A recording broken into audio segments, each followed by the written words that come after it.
Hello and welcome back to property. आज हम भारतीय साक्ष्य अधिनियम 2023 के सेक्शन 24 और 25 को इजी लैंग्वेज में समझेंगे। ये दोनों सेक्शन जुडिशरी लॉ स्टूडेंट्स और कॉम्पिटिटिव एग्जाम्स के लिए बहुत इंपॉर्टेंट है। आज हम समझेंगे कि जॉइंट ट्रायल में कन्फेशन का क्या इफेक्ट होता है, क्या एक एक्यूज्ड का कन्फेशन दूसरे एक्यूज्ड के अगेंस्ट यूज हो सकता है, एडमिशन क्या फाइनल प्रूफ होता है, एस्टोपल का क्या मीनिंग है। तो चलिए इस वीडियो को शुरू करते हैं।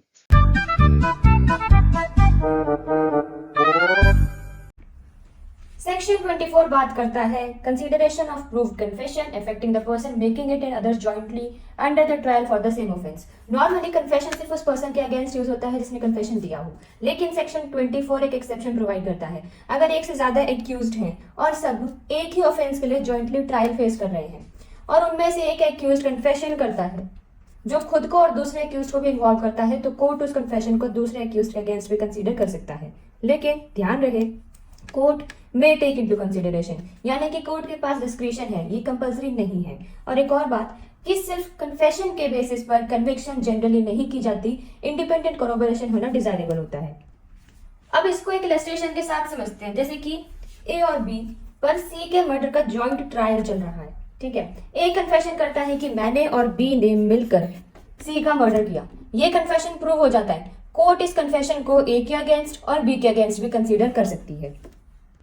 दूसरी इलस्ट्रेशन के साथ समझते हैं। अब जैसे कि सिर्फ ए का ट्रायल चल रहा है, ठीक है, एविडेंस से लगता है कि मर्डर ए और बी ने किया था।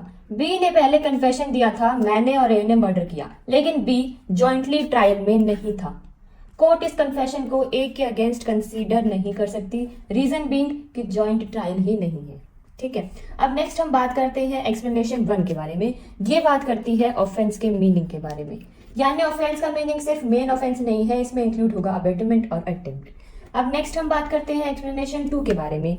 ये एक्सप्लेनेशन बीएसए का नया एडिशन है। अगर किसी एक्यूज ने एब्सकॉन्ड कर दिया हो या बीएनएसएस 2023 के सेक्शन 84 के प्रोक्लेमेशन को कंप्लाई ना किया हो और बाकी एक्यूज का ट्रायल चल रहा हो, तो भी इस पर्पस के लिए उसे जॉइंट ट्रायल माना जाएगा, यानी एब्सकॉन्डिंग एक्यूज की वजह से सेक्शन 24 का बेनिफिट खत्म नहीं होगा।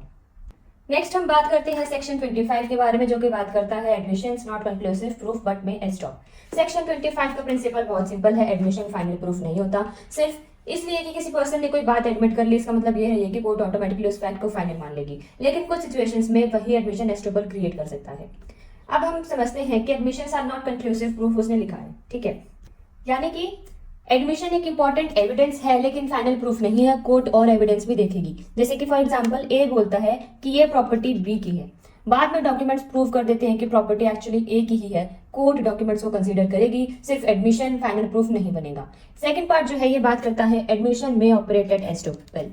कभी कभी एडमिशन की वजह से पर्सन बाद में अपनी बात से मुकर नहीं सकता, इस प्रिंसिपल को एस्टॉपल कहते हैं। यानी जिस बात को तुमने पहले एक्सेप्ट किया और दूसरे पर्सन ने उस पर बिलीव करके एक्ट किया, तो बाद में तुम जनरली उसके अपोजिट क्लेम नहीं कर सकते, subject to the provisions governing the estoppel.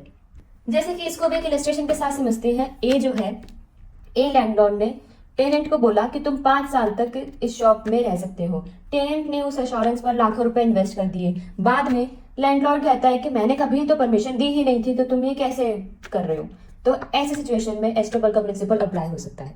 ठीक है, अगर आपको ये वीडियो यूजफुल लगी हो तो वीडियो को लाइक करें, शेयर करें और चैनल को सब्सक्राइब करें। Thank you.